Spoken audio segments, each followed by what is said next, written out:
J'en profite, je vais couper les micros parce qu'il y a beaucoup d'interférences et je vais vous redonner la parole, Madame Lotano. D'accord.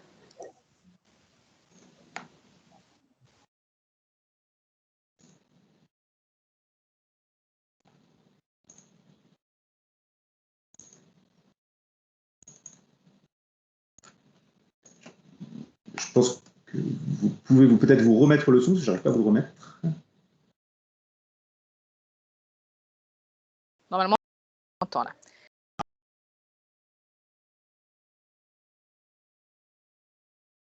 Mon intervention portera sur les obligations des employeurs. Donc, effectivement, après, il y aura un tout petit focus sur notre rôle à nous, et nous, DIECT et corps de contrôle.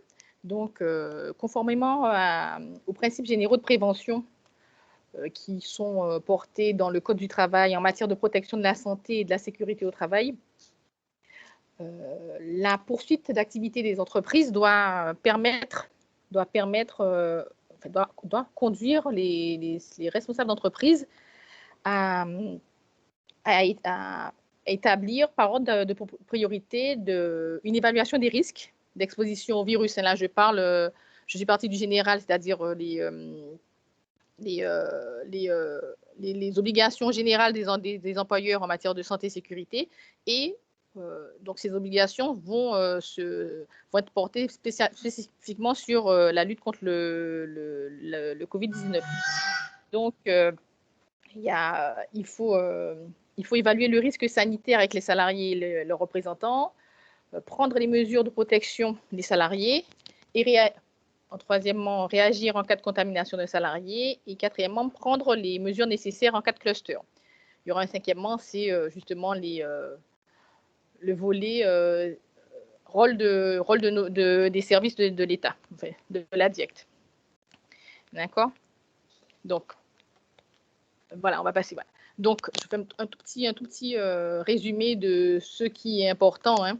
Donc, pour l'employeur, le chef d'entreprise, il doit d'abord évaluer le risque de contamination et adapter les mesures de prévention qui interviennent en conséquence. Il faut informer et sensibiliser les salariés, mettre en place les mesures de prévention. Important aussi, isoler les salariés symptomatiques à contact et faciliter les cas sécurité sanitaire, notamment quand c'est dans les cas de cluster. Donc, sur le premier point, sur l'évaluation du risque sanitaire, donc je le rappelle, c'est la prochaine. Voilà, l'employeur est responsable de la santé et de la sécurité de toute personne travaillant dans son entreprise. Donc, à ce titre, la deuxième phrase n'apparaît pas, mais à ce titre, voilà, face à l'épidémie du Covid, il doit adapter les mesures de prévention des risques professionnels pour intégrer le risque de contamination. Donc, normalement, la plupart d'entre vous avez déjà une politique de prévention des risques dans vos structures. Donc, il suffit, hein, entre guillemets, il suffit juste d'adapter cette politique à la lutte contre le virus.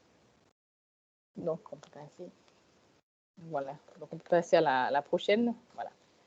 Donc, comment évaluer le risque sanitaire? Quel sera le process? Il faut d'abord passer en revue. Hein, l'employeur, il va évaluer les risques en passant d'abord en revue toutes les circonstances dans lesquelles les salariés et toute personne travaillant ou intervenant dans l'entreprise peuvent être exposés au virus. On ne va pas le laisser seul. Il peut se faire aider par le service de santé au travail, la Caisse générale de sécurité sociale, notamment avec la direction des risques professionnels, de prévention des risques professionnels, et la RACT aussi, qui peut intervenir en appui au chef d'entreprise. D'accord? Le chef d'entreprise va rédiger avec, donc, toujours le service de santé au travail, une procédure de prise en charge des personnes symptomatiques. Il faudra qu'il mette à jour, donc j'en ai peut-être déjà parlé, il faudra qu'il mette à jour son document unique d'évaluation des risques ou qu'il en profite pour en rédiger un. C'est un document qui est obligatoire dans toutes les entreprises et il faudra intégrer dans ce document unique d'évaluation des risques les mesures qui sont nécessaires pour éviter au maximum le risque de contamination. Alors, donc les services de santé au travail peuvent aider il y a aussi un applicatif qui s'appelle Plan d'action Covid-19 qu'on peut retrouver, qu'on peut récupérer sur le site de l'assurance maladie. Je pense que il y a les liens. Les liens seront donnés en fin d'intervention. D'accord? Donc, on va faire un petit arrêt sur le document unique d'évaluation des risques parce que on verra plus tard si ça peut être le défaut de mise à jour de ce document qui peut vous attirer des contrôles et puis des observations de mes collègues. D'accord? Donc, il faut intégrer donc, dans le document unique d'évaluation des risques les mesures nécessaires pour éviter au maximum le risque de contamination. Donc, quelles peuvent-elles être? C'est la prochaine diapo, Monsieur Caton.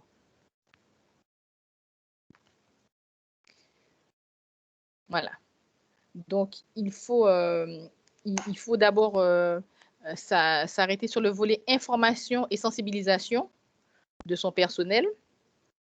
Il y a l'aspect télétravail. Alors, télétravail pour les postes qui s'y prêtent, on le répète. Il y a une réorganisation du travail et des flux de personnes qui passent, qui se déplacent et qui se côtoient dans l'entreprise pour respecter au maximum la situation.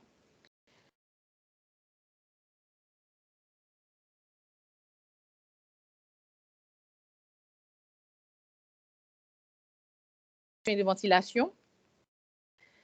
Il faut ensuite s'intéresser aux moyens de protection, donc protection individuelle collective, les masques, les écrans de séparation pour les postes de travail. Et bien sûr, il y a la question du nettoyage et de la désinfection des locaux. Donc ça, c'était le petit point sur ce document qui est très, très important et qu'il faut que tous les chefs d'entreprise aient mis à jour ou aient créé, enfin, aient établi, notamment déjà, normalement, il faut l'avoir établi, mais plus encore avec, dans ce contexte-là. D'accord? Donc, on va passer à la prochaine diapo qui va faire un focus sur, comment on appelle, je parlais tout à l'heure de dialogue social, c'est l'évaluation du risque sanitaire avec les salariés et leurs représentants. Alors, le dialogue social, c'est un élément essentiel justement pour la mise en œuvre de ces mesures de protection des salariés. Donc, il est nécessaire, impératif de dialoguer avec les représentants du personnel. Bon, donc maintenant, c'est le CSE. Donc, j'en profite pour dire que pour les entreprises de plus de 11 salariés qui n'ont pas encore mis en place leur CSE, vous avez jusqu'au 31 décembre 2020. À partir du 1er janvier 2021, les entreprises qui n'auront pas installé de CSE on pourra vous verbaliser pour entrave aux institutions représentatives du personnel. Donc, je profite un tout petit peu de mon passage pour faire un peu, pour rappeler cette obligation. Donc, notamment mes collègues, quand ils viendront, ils vont contrôler, ils vérifieront qu'effectivement, formés,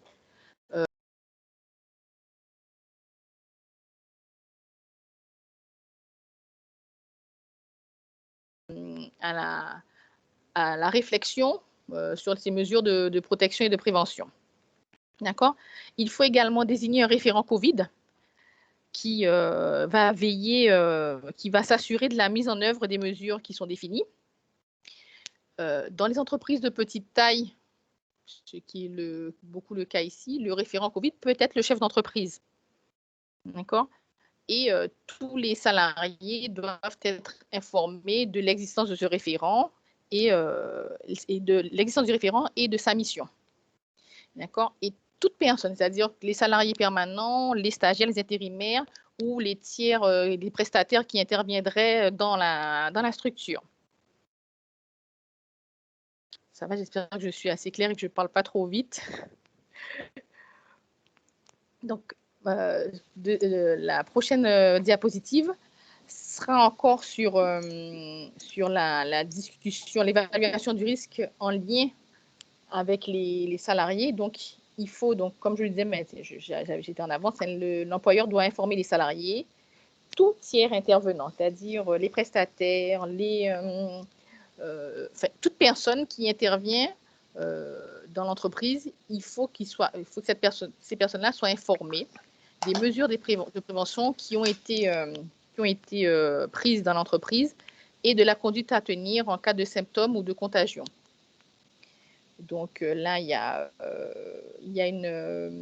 il faut que des protocoles d'accueil et des plans de prévention pour les intervenants extérieurs doivent être établis. Et il faut veiller à ce que ces consignes puissent être accessibles à tous, c'est-à-dire à tous les types d'handicap, c'est-à-dire aux personnes valides, mais aussi aux personnes, donc ça sera sourds, malentendants, malvoyants, aux personnes à mobilité réduite. Il faut que tout le monde puisse avoir accès à ces informations. Et le chef d'entreprise devra porter une attention particulière aux travailleurs. Je ne sais pas si on a beaucoup ce cas-là. Si. Aux travailleurs, donc à tout ce qui est intérimaire, mais si vous avez des salariés d'origine étrangère qui ne maîtrisent pas le français, il y a des documents qui sont traduits dans plusieurs langues et ces documents sont disponibles sur le site du ministère du Travail. Donc, il faut s'assurer que les titulaires de contrats courts, les salariés, bon, on n'en a pas beaucoup, mais il y en a quand même des salariés détachés, les salariés détachés, les saisonniers, les intérimaires, soit au courant des modes de transmission du virus. Il faut s'assurer qu'ils comprennent, que ces personnes-là respectent les gestes barrières, qu'ils respectent la distanciation physique et qu'ils soient informés des mesures de prévention qui sont mises en place dans l'entreprise. Dans cette attention particulière, en plus de cette attention particulière, il peut arriver que votre entreprise soit donneur d'ordre ou maître d'ouvrage et qu'elle ait des sous-traitants, directs ou indirects. Votre responsabilité joue aussi dans ce cas-là, dans l'obligation de vigilance. Normalement, on a une obligation de vigilance sur les sous-traitants. Et là, elle jouera également, elle va s'exercer également concerne le respect des sous-traitants à la santé et la sécurité au travail. Après, donc, prochaine diapositive.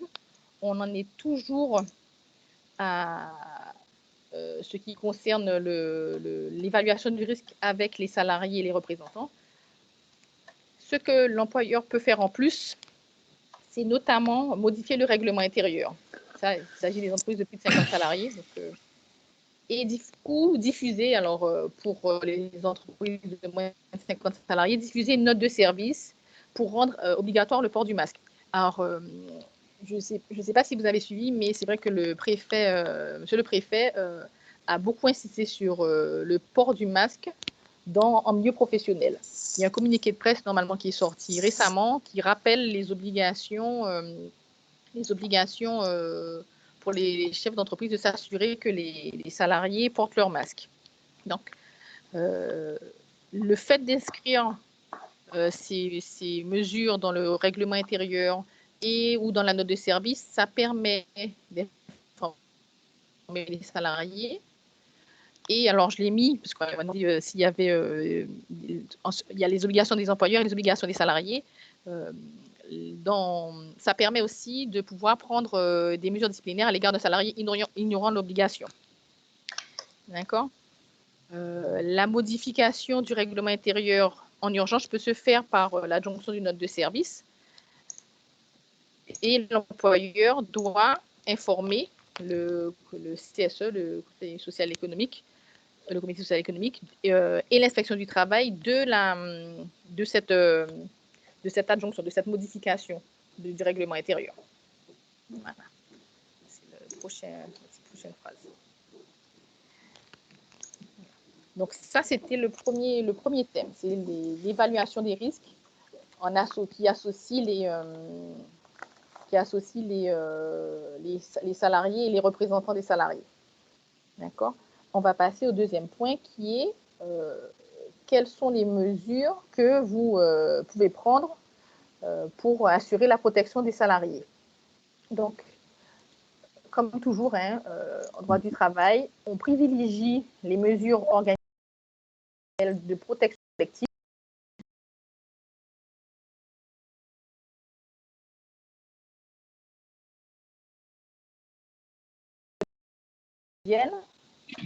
on va s'assurer que la distanciation sociale est respectée, que tous les gestes barrières sont respectés partout et à tout moment dans l'entreprise, que ce soit dans les services administratifs, que ce soit dans les ateliers, dans les salles de repos ou au moment du repas, dans les vestiaires, s'il y en a, pendant le temps de pause. Je ne sais pas s'il y a beaucoup de temps de convivialité en ce moment, et pendant les réunions. On vérifiera aussi que les locaux sont bien équipés de savon, de gel hydroalcoolique, d'essuie-mains jetables et de poubelles spécifiques. D'accord ? On va vérifier aussi on va s'assurer que la distanciation physique sera bien assurée, sera bien respectée. Donc, il faut que chaque personne dispose d'un espace suffisant pour pouvoir respecter la distanciation, j'ai du mal avec ce mot, d'1 mètre minimum par rapport à une autre personne. D'accord. Après, il faut prévoir les modes de circulation dans l'entreprise.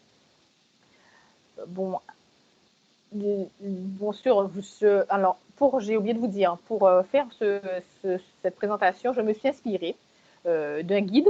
Après, je pourrais l'envoyer à Madame Anna ou à Monsieur d'un guide qui est à destination des employeurs, et je vous l'enverrai comme ça, vous verrez. Et dans ce guide, effectivement, en France hexagonale, ils sont en période de couvre-feu, donc il y a des mesures que je n'ai pas mises sur le PowerPoint, comme adapter les horaires pour éviter les pics de fréquentation dans les transports en commun.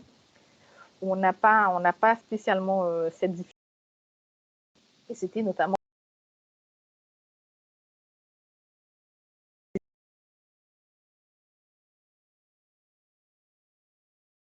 après l'employeur peut décider. Alors, prochaine diapositive.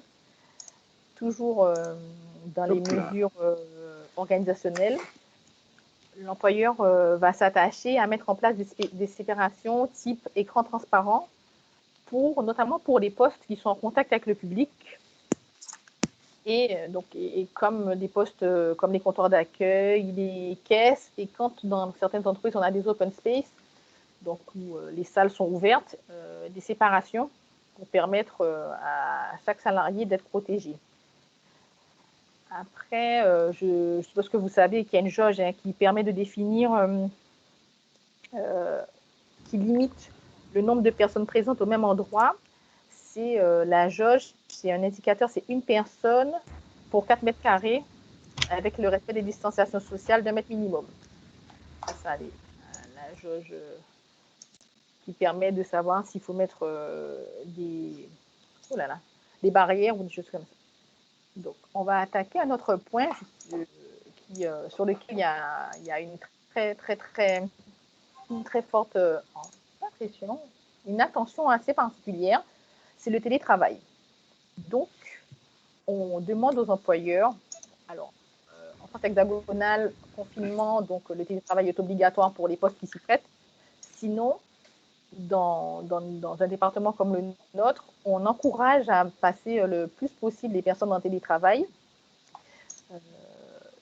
et bien sûr quand c'est possible. Ça permet de limiter l'affluence l'affluence et la densité dans l'entreprise, le flux de personnel. Donc, comme vous le savez, le télétravail peut faire l'objet d'un accord d'entreprise, d'une charte ou d'un simple accord entre l'employeur et les salariés concernés. En plus, en période de pandémie, le simple accord suffit entre l'employeur et son salarié. Je précise que les salariés en télétravail conservent leurs droits. L'exemple, parce que c'est très souvent l'exemple qui est donné, c'est les tickets restaurants. Un salarié en télétravail qui, sur son horaire de travail, chute chez lui, c'est un accident du travail. Alors, donc, ça, c'était sur le télétravail. On a maintenant on va s'intéresser aux mesures de protection. Alors, ça sera plus on va faire un focus sur le masque. Alors, je l'ai dit tout à l'heure, mais c'est vrai, il faut systématiser le port du masque dans tous les lieux collectifs clos. Donc, espace collectif clos, c'est comme les bureaux partagés, les bureaux collectifs, les couloirs, les salles de réunion, les véhicules partagés. Ça c'est les espaces, c'est des lieux collectifs clos. Le salarié qui travaille seul dans son bureau peut enlever son masque. Après, la difficulté, c'est que quand on sort du bureau, on l'oublie assez régulièrement et il faut retourner le chercher. Mais bon. Donc,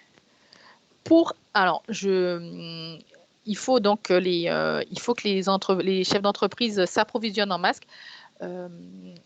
J'avais eu, peut-être que vous ne l'avez pas eu, mais j'avais eu l'occasion d'envoyer, mais c'est plus au consulaire, un message demandant aux chefs d'entreprise de constituer un stock de masques. Mais ça, c'était juste après le déconfinement.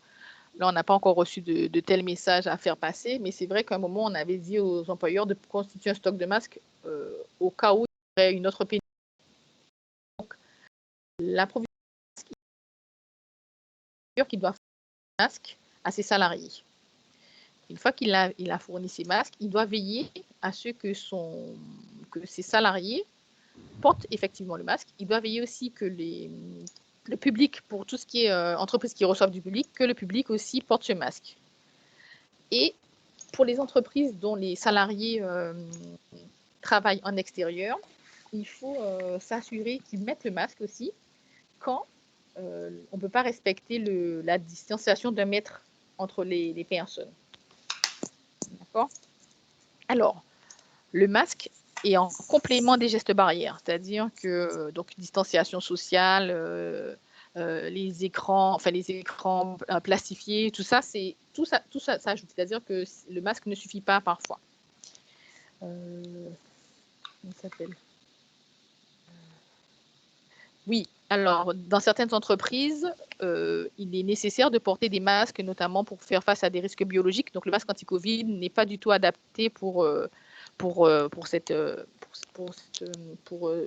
risque biologique.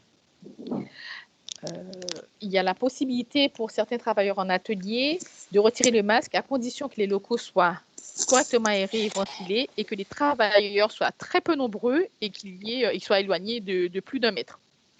Sinon, pour certaines professions, le port du masque a été aménagé pour certains métiers qui sont très spécifiques et la liste de ces métiers, la liste complète des métiers qui sont dispensés de port du masque est sur notre site travail.emploi.gouv.fr, le lien à la fin du diaporama. D'accord, je regarde combien de temps il me reste. Donc, prochaine diapo. Donc après, ça sera après le masque, il y a les visières et les lunettes qui protègent c'est la prochaine. Les visières et les lunettes qui protègent le visage et ou les yeux, en complément du masque. Ces visières et ces lunettes, j'ai sauté une page.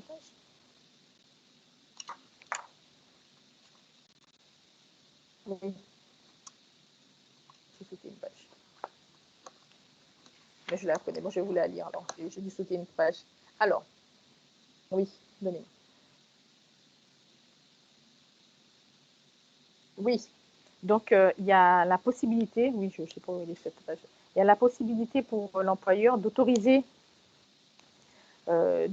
ses salariés à retirer les masques quand il y a les critères suivants qui sont respectés, c'est-à-dire distanciation de mètres, ventilation à réversible efficace, écran de protection, port de visière, s'il y a un référent Covid et s'il y a une procédure qui est bien établie en cas de symptômes. Pendant que je vous parle, je cherche ma diapo, que je ne retrouve pas, et une extraction d'air, et 4 mètres carrés, la jauge dont je vous parlais, les 4 mètres carrés au moins par personne. Et ces critères, ils sont décidés par rapport au taux d'incidence dont il est fait écho tous les mardis pendant la conférence de presse de monsieur le préfet, de madame la directrice de l'ARS. Et pour l'instant, en Guadeloupe, le taux d'incidence est de plus de 50 pour 100 000 habitants. Donc, c'est pour ça qu'on a tous ces critères qui sont exigés. Normalement, si on descend, bientôt, je crois qu'il y aura 2 critères. Les 2 derniers critères seront seront retirés, ne seront plus exigés. D'accord? Donc, prochaine diapo. Normalement, c'est la diapo sur les visières et les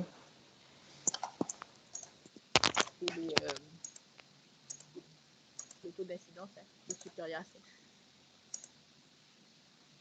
Donc, les autres, là, on va parler des moyens de protection individuelle, hein, en plus des gestes barrières. Et quand il y a des mesures de protection collective qui sont impossibles, donc c'est les visières, les lunettes, qui viennent en complément du casque, qui sont nettoyés par des produits virucides après chaque utilisation.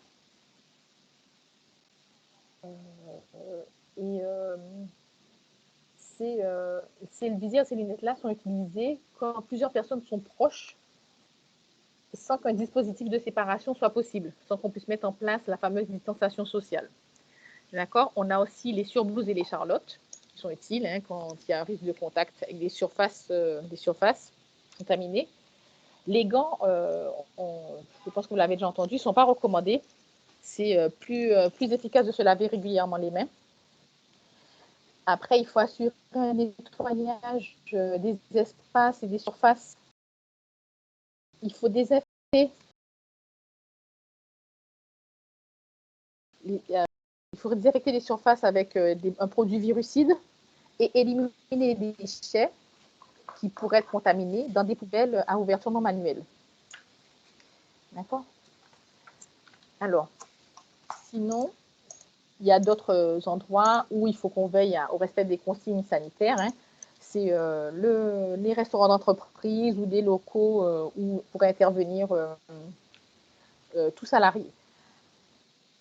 Sinon, pour les salariés en situation de handicap, la GFIP peut donner des conseils quant aux équipements qui sont adaptés pour les travailleurs en situation de handicap, comme les masques transparents qui permettent une lecture labiale. Voilà. Oui, on peut passer à la prochaine. Donc, ouais, c'était là, elle a été mélangée. Bon. Voilà. Donc, ce que l'employeur ne peut pas faire. L'employeur ne peut pas imposer à ses salariés une prise de température ou imposer de faire des tests de dépistage et les sanctionner s'ils refusent. Il peut proposer, mais il ne peut pas sanctionner les salariés. D'accord? C'est là qu'il y a une difficulté. Après, il ne peut pas imposer non plus aux salariés, il y a une coquille, de vous informer. Vous ne pouvez pas obliger le salarié de vous informer du résultat du test. Et surtout, si le salarié donne le résultat, on ne peut pas garder ses résultats. On ne peut pas garder ses résultats parce qu'on ne peut pas collecter des données de santé des salariés. Donc, le mieux, c'est de travailler avec le service de santé au travail qui sera, lui, l'interface entre le salarié et vous, dans la mesure du possible, hein, parce qu'ils doivent être un petit peu débordés. Alors sinon, après, il y a un petit focus sur, comme on parle de mesures de protection des salariés, il y a un petit focus sur les personnes vulnérables, ce qu'on appelle les personnes vulnérables. Je ne sais pas si je l'ai intégré dans les diapos. La prochaine diapo, je crois que c'est ça. Sur les personnes à risque de forme grave du Covid. Vous n'avez pas? Donc, qu'est-ce qu'une personne à risque de forme grave du Covid? Ce sont des personnes qui ont plus de 65 ans, qui sont atteintes de maladies chroniques ou de maladies qui fragilisent leur système immunitaire, les femmes enceintes au 3e trimestre de leur grossesse, et toutes ces personnes-là, ah ben oui, c'est bon, laissez, hein, parce que c'est la diapo que j'avais oubliée. Toutes ces personnes-là risquent de développer une forme grave de Covid. Donc, toujours dans ce cadre-là, il faut le télétravail ne peut pas être.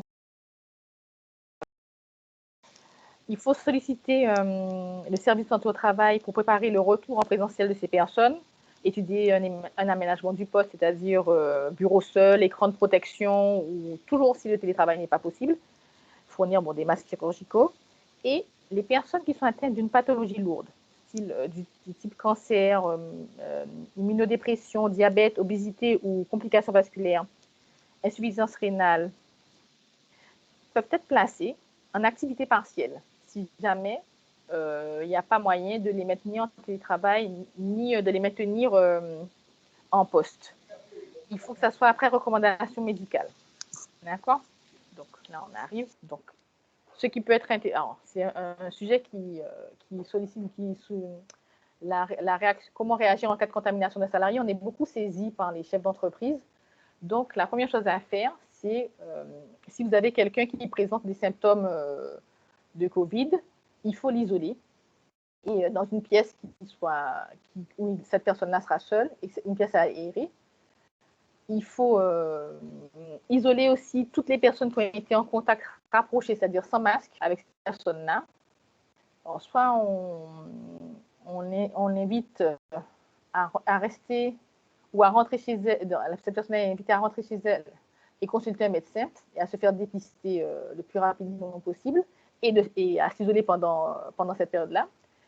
Si la personne est encore dans l'entreprise, s'il n'y a pas de signe de gravité, on contacte le médecin du travail ou sinon, on demande à la personne d'aller chez son médecin traitant et on organise son retour à domicile, c'est-à-dire qu'on essaie d'éviter de prendre les transports en commun. Ou si elle prend les transports en commun, il faut lui fournir des masques. Par contre, si vous avez un salarié qui présente des symptômes et qui, par exemple, serait en détresse respiratoire, il faut appeler le SAMU, organiser l'accueil des secours et toujours en gardant un œil sur le salarié. D'accord ? Et comment ça s'appelle ? Il faut prendre aussi contact avec le service de santé au travail après la prise en charge des secours et il faut suivre les consignes, notamment ils peuvent vous donner des consignes pour tout ce qui concerne le nettoyage et la désinfection du poste de travail et le suivi des personnes qui auraient été en contact rapproché avec cette personne. Donc la prochaine diapo, c'est juste... Oula, j'ai déjà fait une demi-heure.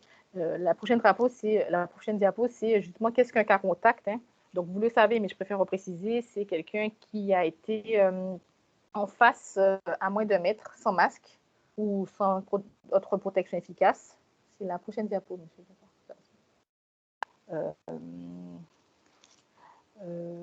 Qui est resté plus de 15 minutes dans un lieu clos à moins d'1 mètre et sans masque, c'est-à-dire notamment pendant la pause déjeuner, pendant la pause ou pendant une conversation, ou avec laquelle on aurait une personne qui est symptomatique, hein, qui aurait le Covid ou qui présenterait les symptômes, et à qui on a échangé des produits qui n'auraient pas été désinfectés. D'accord ? Ou quelqu'un, un cas contact, ça peut être le conjoint ou la conjointe du salarié.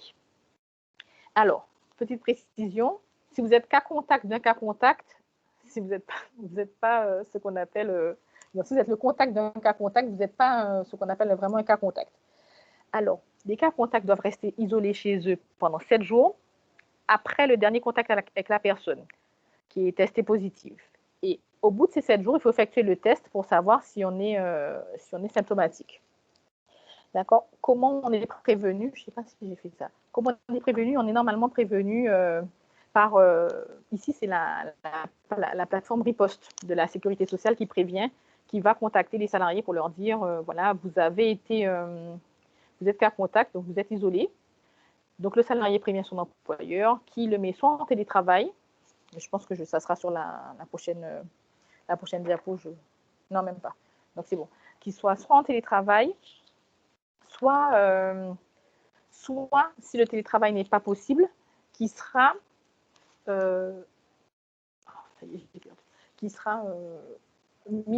placé en arrêt de travail. C'est à la fin. Il sera placé en arrêt de travail et un arrêt de travail qui 100 jours de carence. Et cet arrêt de travail est rétroactif. Donc, ça sera pour les 7 jours. C'est-à-dire, si on a isolé la personne le lundi et qu'elle a le médecin que le mercredi, qu'on peut avoir Amélie que le mercredi, l'arrêt de travail va commencer à partir du lundi. D'accord ? Dans le prolongement, c'est les mesures nécessaires à prendre lorsque vous devez faire face à un cluster. Bon.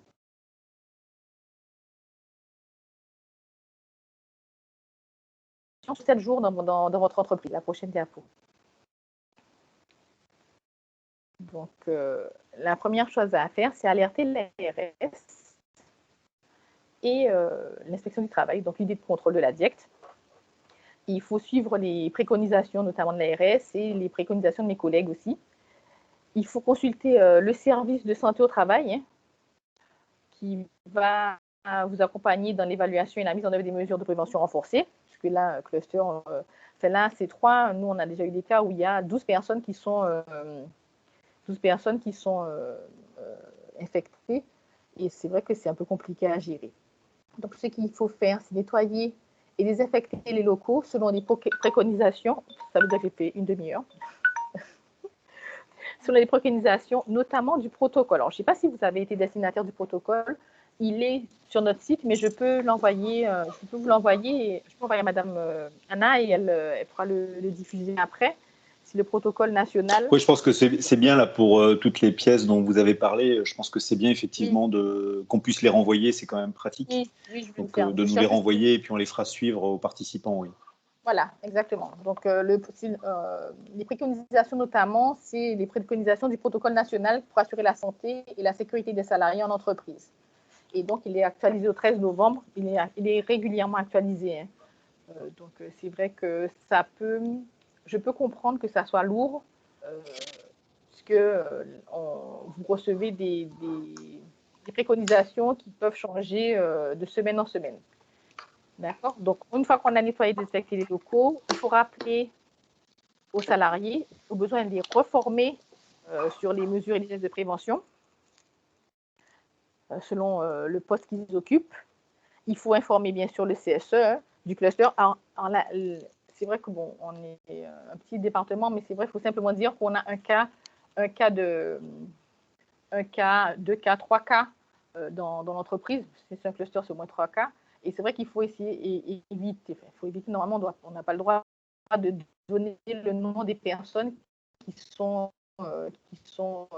contaminées. Et voilà, il forme donc donc il y a un cluster. Il faut l'informer des mesures qui vont être prises en urgence et il faut informer le personnel, l'ensemble du personnel, à nouveau sur la prévention des risques.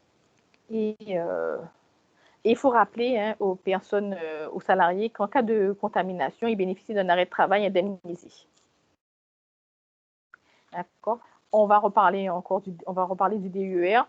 En cas de cluster, il faut mettre à jour le DUER pour qu'il faut intégrer les mesures visant à éviter normalement. Il faut éviter le risque. Si on ne peut pas l'éviter, le limiter, c'est-à-dire la contamination. Donc voilà. Sinon après, donc voilà. Sur ce, je vais renvoyer le diaporama à Madame Anna parce qu'en fait, là, c'est surtout ce qu'il ne faut pas faire. Et en fait, le sous-titre n'est pas sorti, il devait être en blanc. Donc, ce qu'il ne faut pas faire, c'est diffuser le nom des personnes contaminées, imposer un test de dépistage aux salariés, c'est ce que j'ai dit tout à l'heure, imposer aux salariés de l'informer du résultat et obliger un salarié à venir travailler alors que le test est révélé positif, c'est pas possible. Demander à un salarié de fournir un certificat de non-contamination ou de bonne santé, c'est pas possible. Le salarié, il a fait ses 7 jours, quand il a eu maintenant, je crois que l'arrêt, c'est 7 jours d'arrêt, puis avant c'était 14, je ne sais pas si c'est 7 ou 9. Une fois qu'il a eu son arrêt maladie, on ne peut pas l'empêcher de reprendre le travail. Je sais que parfois, si les autres salariés ont peur et demandent effectivement des garanties comme quoi le salarié n'est plus malade, mais on ne peut pas forcer un salarié à fournir un document comme quoi il serait plus malade. D'accord? Alors, avant de passer la dernière diapo, monsieur Cator, je voulais parler effectivement de notre rôle, nous. Donc, on a beaucoup en ce moment, un rôle de conseil. On accompagne, mais comme je disais, il y a des principes qui devaient être déjà, des règles qui devaient être déjà respectées, qui devaient déjà être respectées chez vous, dans les entreprises. Donc, il y a des choses sur lesquelles les collègues vont vous aider, et puis il y a d'autres choses sur lesquelles on ne pourra pas vous aider, c'est-à-dire notamment, vous devez avoir un document unique d'évaluation des risques. Ce qu'il faut faire, il faut le mettre à jour. Donc, sur quoi on peut agir, nous, c'est nous, on va venir, les collègues vont venir, vont faire des contrôles, ils vont faire des observations, et très souvent, il y a ce qu'on appelle une contre-visite pour observer si les préconisations ont été respectées. Et donc, parfois, il y aura un rappel, un deuxième rappel, et si la situation exige, et si l'entreprise n'a pas donné suite au rappel des agents de l'inspection du travail, les agents disposent de certains outils juridiques, plusieurs outils, dont un premier qui s'appelle la mise en demeure, qui est signé par le directeur. Ça s'appelle la mise en demeure directe. Donc, c'est la mise en demeure du direct. L'inspecteur ou le contrôleur du travail va dire, voilà, on a demandé à ce que ça soit fait. Ça n'a pas été. Donc, on demande. Ça peut être comme exemple, d'abord, j'ai oublié de préciser, quand on fait ça, quand on fait une mise en demeure, c'est qu'il y a une situation dangereuse. Hein. C'est pas juste parce que une personne n'a pas mis son masque un jour. Hein. C'est une situation dangereuse avec risque de contamination des autres personnes et exposition des salariés à un risque. Donc, par exemple, c'est une entreprise, par exemple, où les postes peuvent être, les personnes peuvent être en télétravail.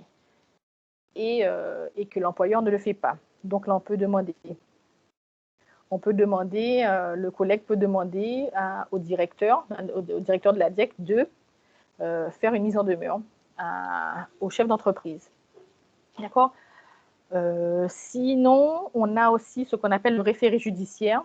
Référé judiciaire aussi, hein, c'est quelque chose qui n'est pas souvent fait, parce qu'il implique un risque sérieux d'atteinte à l'intégrité physique des travailleurs. D'accord ? Donc, c'est le juge après qui va décider de donner droit à la demande de l'inspecteur du travail. Et voilà. Là, on a un exemple hein, chez nos collègues, mais je crois que c'est dans le nord de la France, où un juge a reconnu un risque sérieux d'atteinte à l'intégrité physique des travailleurs et l'entreprise a été condamnée à mettre en place ce qui lui avait été demandé avec une astreinte de 300 € par jour de retard. D'accord ? Vous avez donc la mise en demeure, donc je vous ai parlé, la mise en demeure, si la mise en demeure n'est pas suivie des faits, l'agent de contrôle peut dresser procès verbal et je donne les maximums. Hein, et l'amende, c'est une amende de 5e classe qui est le maximum, c'est 3 700 €, 3 750 €. Et sur les DUER, comme je vous disais, où nous, on intervient aussi, s'il n'y a pas de mise à jour du DUER, document unique d'évaluation des risques, l'absence de mise à jour de ce document peut, le maximum, hein, c'est une amende de 3 750 €. C'est le maximum. Après, les collègues sont plutôt beaucoup dans l'accompagnement, mais on est dans l'accompagnement, mais on n'oublie pas que votre responsabilité d'employeur est engagée. Donc, on ne peut pas faire de l'accompagnement quand on voit des risques qui sont trop grands pour les salariés. Donc, voilà. Sinon, mais c'est ça. Et sinon, donc, la dernière diapositive, c'est vous avez les liens pour les fiches métiers et les guides pour les branches professionnelles, parce que les branches professionnelles ont fait des guides qui sont sur le site de notre ministère. Vous avez aussi le lien pour amélie.fr entreprise, puisque c'est notamment sur Amélie qu'il y a des aides. Et donc, vous avez mon... J'ai oublié de mettre mon téléphone. Vous avez mon adresse mail et l'adresse mail de mon service. Comme ça, je ne suis pas là, mes collègues me feront suivre après m'informeront s'il y a une situation d'urgence, on me préviendra si je ne suis pas là. Donc, voilà. J'espère... voilà, maintenant, je peux essayer de répondre à vos questions. Oui, alors merci beaucoup, Madame Lauton. C'était extrêmement clair. Merci beaucoup. Bravo. Je vous propose de pouvoir ouvrir vos micros si vous voulez poser une question. Et le temps que tout le monde reconnecte son micro, moi j'ai juste, par rapport à ce que vous avez expliqué, en fait, aujourd'hui, vous êtes quand même essentiellement dans une démarche d'accompagnement et pas de sanctions. Alors vous avez bien fait de parler des sanctions parce qu'au moins comme ça les choses sont claires et on parle bien de la responsabilité.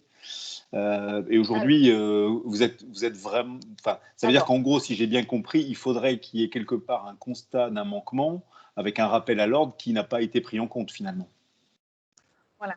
Voilà. Alors, donc là, alors, je vous explique un peu comment on fonctionne. Les instructions qui sont données, c'est effectivement d'abord d'avoir une démarche pédagogique. D'accord, on a une démarche pédagogique puisque bon, on fait face à quelque chose qu'on n'avait pas l'habitude de gérer, avec des conséquences financières très très lourdes pour toutes les entreprises. Donc on a cette démarche pédagogique. Après, une fois qu'on est intervenu, qu'on a expliqué et que si à la base dans une entreprise il y a les règles de base ne sont pas appliquées, le côté pédagogique va laisser place à l'aspect plutôt répressif.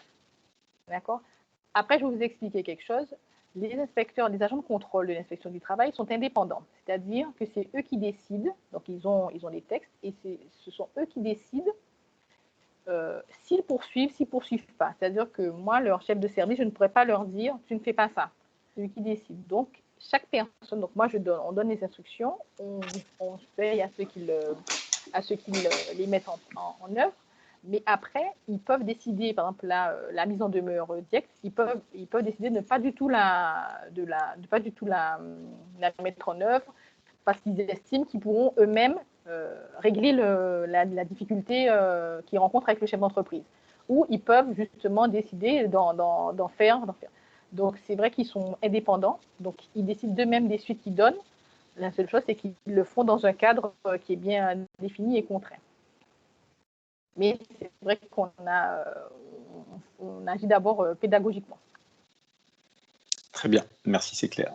Est-ce que vous avez des questions? Parce que là, l'objectif maintenant, c'est d'avoir cette séquence d'échange. Donc, je rappelle, pour poser la question, vous devez d'abord activer votre micro. Ou lever la main, j'activerai votre micro. Vous avez une petite main pour poser la question.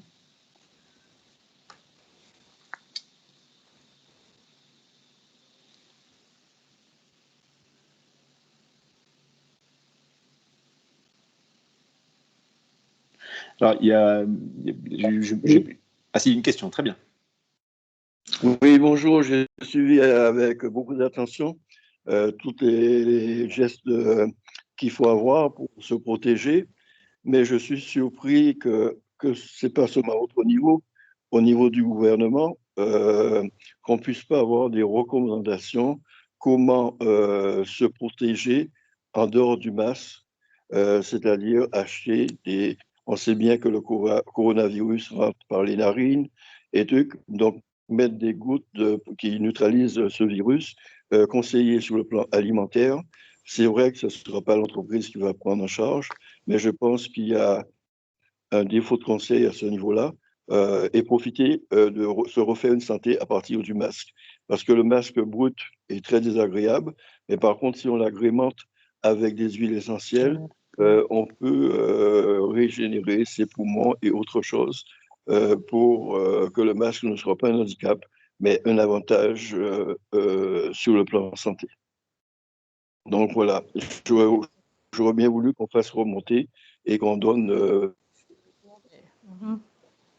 Oui, effectivement, c'est pas à notre niveau. Effectivement, je peux faire remonter. Après, il n'y a pas de souci. J'ai déjà entendu parler de ça. Le conseil, notamment pouvoir rendre son pH basique plutôt qu'acide par une mauvaise nourriture. Et on ne demande pas une nourriture très riche. Il y a des aliments en Guadeloupe qui le permettent à des coûts raisonnables. Voilà. Alors, je pense qu'on est un petit peu en dehors de la responsabilité de l'employeur hein, au travers de cette question-là. Par contre, c'est effectivement, je pense que ça peut être intéressant de remonter. Ouais, mais je pense que c'est intéressant de remonter effectivement cette question-là pour des préconisations en dehors des aspects obligatoires, effectivement. Alors, ça peut être privé, un chef d'entreprise qui donne ce type de conseil à ses salariés est sûr que les salariés vont durer dans le temps et que l'entreprise va durer dans le temps. Parce que si vous perdez une bonne partie de votre entreprise, de vos salariés qui soient hors service, ça coûte aussi à l'entreprise qui risque de déposer le bilan par la suite.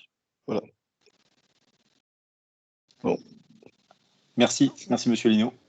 Ouais. Il y a une question qui m'est arrivée là, par SMS parce que visiblement la personne n'arrive pas à poser la question sur le port du masque dans des situations particulières sur les chantiers où il fait chaud, il y a beaucoup de transpiration et les masques, notamment les masques chirurgicaux qui sont un peu les outils aujourd'hui, ne tiennent pas en fait. Hein, et donc il y a beaucoup de difficultés en fait à appliquer cette consigne-là. Sur des chantiers, alors à l'extérieur ou même dans des usines ou dans des lieux de travail sur lesquels il fait particulièrement chaud. Est-ce qu'il y a une préconisation par rapport à ça? Alors, sur les chantiers, quand même, il est quand même obligatoire. Effectivement, il faut prévoir, du fait de la chaleur, prévoir de l'eau régulièrement pour que les salariés, effectivement, puissent combattre la chaleur. Mais après, il y a des fiches métiers. Il y a des fiches métiers il y a des métiers pour lesquels le port du masque il est autorisé, enfin, il est permis de ne pas porter le masque parce que du fait des contraintes entraînées par le métier. Mais sur les chantiers BTP, malheureusement, il faut le port du masque reste obligatoire. Et on en est conscient parce que les collègues qui font les contrôles de chantier, parce que nous aussi, enfin, le ministère est employeur, et donc moi j'ai une problématique puisque c'est moi qui fournis les masques à mes collègues. Je sais que quand mes collègues vont en chantier, le nombre de masques est doublé voire triplé puisque comme il fait très très chaud, il y a une dépense énorme en masques. Mais pour l'instant, ça reste obligatoire. C'est simplement pouvoir permettre effectivement aux salariés d'avoir peut-être des temps où il n'est pas exposé au soleil, avoir accès à de l'eau régulièrement, mais le masque reste obligatoire sur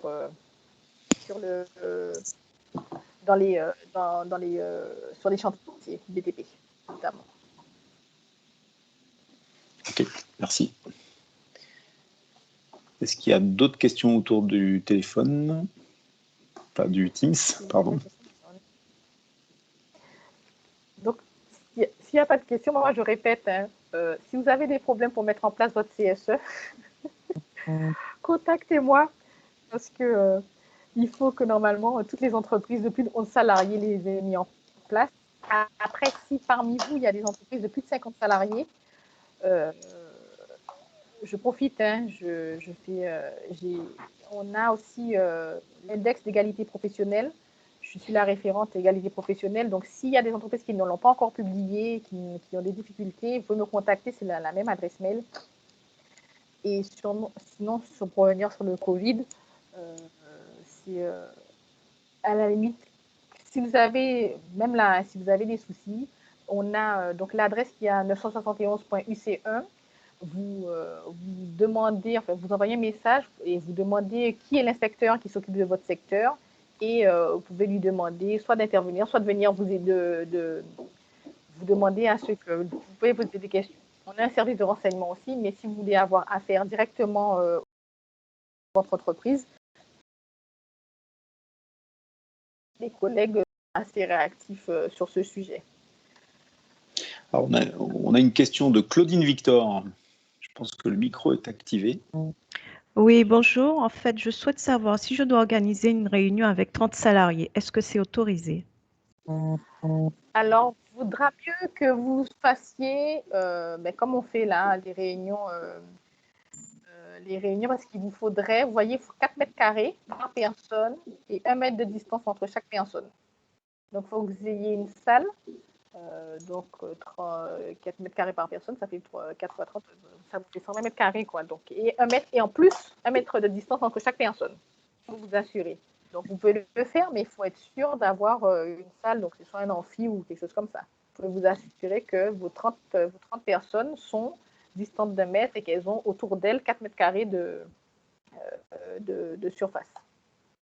Après, sinon, on privilégie les réunions, soit les Zoom, là c'est Teams, nous il y a plusieurs, il y a du Skype, enfin, il vaut mieux privilégier les réunions à distance. Et justement, il y avait une question là-dessus. Est-ce que les hôtels et enfin les salles, les loueurs de salles finalement, là, les hôtels ou les organisateurs de séminaires ont le droit aujourd'hui de nous accueillir dans un amphithéâtre ou dans une salle à condition qu'elle soit adaptée? Est-ce que c'est autorisé aujourd'hui? Ah, je vous dirais que c'est pas interdit.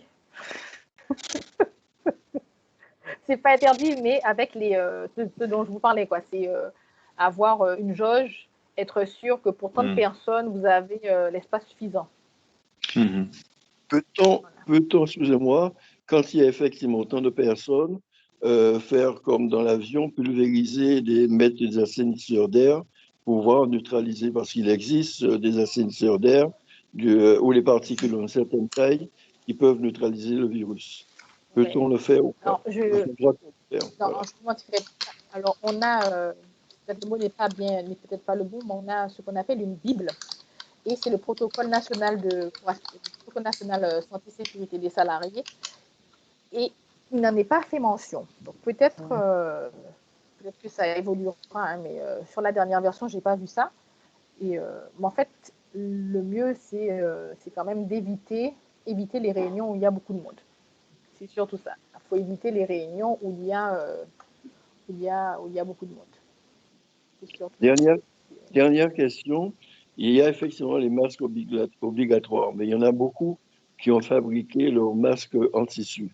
En cas de contrôle, peuvent-ils être sanctionnés puisqu'ils ne sont pas conformes aux masques? Il faut pas être...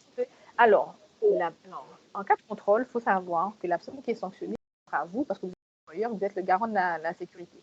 Vous avez normalement un lien, le lien sur ces entreprises. Je pense que je l'ai mis dans j'ai dû l'effacer. Attendez, je cherche. Il y a un lien pour savoir quels sont les types de masques et les règles, les caractéristiques. Les caractéristiques sur les caractéristiques des masques. Et donc, il y a un petit site sur lequel vous pouvez avoir... bien sûr, je ne le trouve pas, hein, parce que sinon, c'est pas drôle. Disons que les masques artisanaux sont interdits. Si les masques artisanaux sont interdits, fabriqués par chacun. Alors, voilà. Vous avez un site qui s'appelle www.entreprise.gouv.fr. Je le note dans les choses à vous donner. Et sur ce site-là, vous avez des caractéristiques sur les masques. Parce que c'est vous qui devez fournir. Le salarié ne peut pas venir avec son masque. C'est vous qui devez lui fournir le masque. D'accord? D'accord. Donc, c'est ça. Ok, on a une autre question également. On va envoyer le lien sur les masques. On a une autre question et qui est revenue plusieurs fois aussi. Je l'ai eu par SMS, qui concerne les réfectoires et les pauses déjeuner. Parce qu'effectivement, il y a eu certaines entreprises qui ont interdit l'accès au réfectoire par précaution. En fait, il semble que ce soit autorisé, mais du coup, il doit y avoir des recommandations particulières. Alors, je l'ai dit tout à l'heure, effectivement, dans les réfectoires, il faut organiser. Oui, pourquoi? Parce que le réfectoire, c'est l'endroit où il n'y a pas de masque, où les personnes mangent, discutent, et il n'y a pas de masque. Donc, il faut faire en sorte que ces réfectoires-là, je recherche... il faut faire en sorte que, déjà, faire en sorte que tout le monde n'aille pas manger en même temps, par exemple. On n'est pas obligé de fermer, hein. C'est faire en sorte que tout le monde n'aille pas manger en même temps. Ne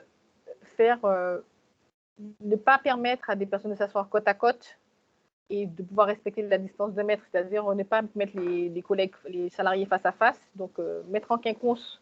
Donc ça, vous avez cette possibilité-là, mais c'est surtout ça, c'est surtout de faire en sorte que la pause déjeuner soit échelonnée pour que tout le monde n'aille pas manger en même temps s'il y a un réfectoire ou une salle de repas comme chez vous. Donc, c'est surtout ça, là. Surtout sur ça. Mais on peut fermer, hein, l'employeur ferme. Après, Ça veut dire qu'on autorise les salariés à manger dans leur bureau, ce qui est très souvent normalement interdit. Et exceptionnellement, c'est vrai qu'avec autorisé, très souvent on a autorisé les salariés à manger dans leur bureau. Alors, je voulais juste apporter une précision concernant le réfectoire. À mon avis, chaque salarié devrait amener sa propre vaisselle pour éviter si la vaisselle n'est pas nettoyée. Comment? C'est pas précisé comme ça, donc il y a la possibilité où les personnes amènent leur propre vaisselle, ou sinon il faudrait que les salariés n'aient pas touché les couverts, c'est-à-dire que soit c'est déjà mis dans une pochette individuelle ou effectivement ils n'ont pas ce que tout le monde ne va pas manipuler les couverts, les verres, les plateaux. Je suis en train de chercher. Et donc, bon, après, il y a la possibilité, on leur demande d'emmener leur propre couvert, mais c'est surtout, effectivement, il ne faut pas les mettre, il ne faut pas qu'il y ait un panier à couvert comme il y a d'habitude, s'il y a. Et on doit imposer aussi un produit qui neutralise le virus. Est-ce que ça doit être affiché et qu'on vérifie à ce niveau qu'on utilise les bons produits? Alors, parce qu'on sait que le corona reste longtemps. Non, mais ça, oui, effectivement, je l'ai dit. C'est-à-dire qu'il faut avoir un virucide, un produit pour nettoyer toutes les surfaces que les personnes manipulent. Il y a la possibilité, il faut nettoyer ce produit. Le copieur, normalement, après chaque usage, il doit être désinfecté. Enfin, tout appareil qui est utilisé par plusieurs personnes doit être désinfecté. Si dans un bureau, il y a un téléphone commun, c'est contraignant, hein, c'est contraignant. Normalement, le téléphone doit être désinfecté. Mais ce que je disais, c'est-à-dire tout ce qui est manipulé. Le mieux pour dans certaines structures, dans certaines boîtes où les salariés utilisent des outils, le mieux, des outils en commun, ça serait d'équiper chaque personne. C'est vrai que je dis le mieux, hein, c'est pas une obligation. Hein. Bien sûr. Doter individuellement chaque salarié d'équipements et d'outils de travail. Vous voyez? Mais ça, c'est juste pour éviter l'utilisation par plusieurs personnes. Mais ça, ce ne sont pas des obligations. Ça, c'est une démarche que peut faire l'employeur. D'accord. Je propose qu'on prenne une dernière question. Je propose qu'on prenne une dernière question pour ne pas déborder, mais c'est bien parce qu'il y a plein de questions. Mais à la limite, les questions, s'il y en a d'autres, on pourra les prendre et puis y répondre en différé. Donc, même qui a levé la main. Par contre, le micro est éteint. Le micro est éteint. Oui, c'est monsieur Lockman. Bonjour. En fait, bon, j'ai écouté avec grande attention ce que vous disiez par rapport aux droits et les devoirs des salariés et des employeurs. Et justement, je voulais revenir un petit peu, si vous voulez, sur le cas cluster, en fait, qui est effectivement 3 personnes contaminées sur 7 jours. Sachant qu'effectivement, les salariés ne sont pas en obligation de communiquer par rapport à leur état de santé, s'ils sont atteints ou pas. Comment ça se passe pour que je sois informé, enfin du moins, est-ce que c'est l'assurance maladie qui me dit que vous avez des cas clusters parce que vous avez 3 cas, je dirais, de personnes contaminées sur le jour? Parce que moi-même, je ne pourrais pas faire cette analyse sachant que voilà, le personnel n'est pas en obligation de communiquer. Voilà. Alors, vous avez plusieurs cas. Effectivement, vous avez l'ARS qui vous appelle pour vous dire, bien, écoutez, vous avez 3 salariés en arrêt et qui présentent les symptômes du coronavirus. Donc là, effectivement, ils vous disent que vous êtes un cluster et il y a des préconisations. Ou vous avez des salariés qui vous informent qu'ils sont arrêtés parce qu'ils ont le coronavirus, parce que comme ça, ils préviennent, comme ça, c'est juste au moins pour que vous puissiez prévenir les collègues qu'il y a, sans citer les personnes, qu'il y a des personnes qui sont atteintes et si ces personnes-là ont été... et de toute façon, ils seront avertis par la plateforme Riposte. Je crois que c'est Riposte, hein, c'est de la sécurité sociale qui les appelle. Mais c'est ça. C'est vrai que vous n'avez pas la main. Oui, c'est ça. Ça ne dépendra que du bon vouloir du salarié de vous informer.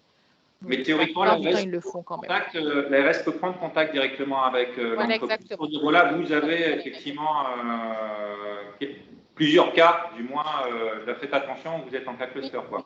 Oui, D'accord. exactement. Exactement. Mais bon, souvent c'est les salariés le disent à l'employeur. Et dans beaucoup de cas, c'est l'employeur qui informe l'ARS. D'accord, oui. Parce qu'on a eu un cas limite, nous, mais effectivement, si vous voulez, c'est pour ça, hein, je pensais que c'était une obligation à ce que les salariés communiquent par rapport à leur état. Non, visiblement, non. D'accord, ok. Comme c'est du domaine du médical, oui, bien sûr. Pas les forcer. Bon, après, je pense, je suis pas sûre qu'il y en ait beaucoup qui le cachent quand même. Juste pour terminer, est-ce que cette conférence peut être envoyée à tous ceux qui ont participé pour pouvoir relire, réécouter le diaporama? Le diaporama, enfin, oui, ou le diaporama, oui. Ouais. Mais, oh. Je ne sais pas si M. Platon qui répondra pour la question. Oui, en fait, si on a votre autorisation, Madame Lauton, si vous nous l'autorisez, nous, effectivement, on va diffuser les documents que vous nous avez envoyés, puis vous nous avez donné des documents complémentaires. Et si vous nous autorisez aussi, si l'enregistrement vidéo a fonctionné, ça peut être aussi intéressant de le mettre. Alors, je vais être transparente, donc je vais d'abord demander l'autorisation. Voilà. Parce que je parle au d'État, donc il faut que je demande l'autorisation. Si j'ai l'autorisation des services de la préfecture, je vous fais signe très rapidement. C'est ça, c'est bien pour ça qu'il vient. OK. Mais on se charge effectivement de faire le lien. Écoutez, je pense qu'on va s'arrêter là parce qu'il ne faut pas qu'on dépasse beaucoup plus. Alors, donc, tout d'abord, je pense qu'on peut vous applaudir, Madame Lauton. Hein, bravo pour votre intervention. Hein. Bravo. Merci beaucoup. C'était très clair et très précieux. Donc, merci pour ça. Et puis, s'il y a des renseignements complémentaires, on vous enverra les documents qui ont été promis. Et puis, s'il y a des questions complémentaires, on les prendra et on pourra les transmettre. Sinon, vous avez les coordonnées de Madame Lauton. Et on a prévu, en complément, de refaire un webinaire, alors normalement le 3 décembre, qui sera justement plus basé sur pas une présentation, mais plutôt des questions-réponses. Donc là aussi, si vous avez des questions-réponses, on pourra enrichir en fait les présentations qu'on a eues avec les bons interlocuteurs qui pourront répondre à vos interrogations. Donc n'hésitez pas à nous faire part de vos questions dans l'intermédiaire. Voilà, merci beaucoup Madame Lauton, merci à tous pour votre participation. Et sans plus tarder, on vous souhaite à tous une bonne journée et à bientôt. Merci, au revoir. Et bonne journée.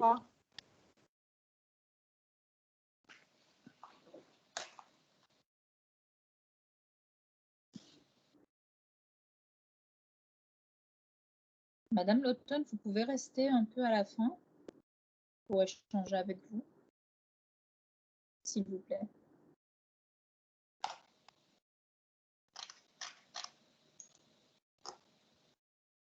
Je pense qu'elle est partie, Razan. Ah bon? Oh ben mince. Bon, ben tant pis.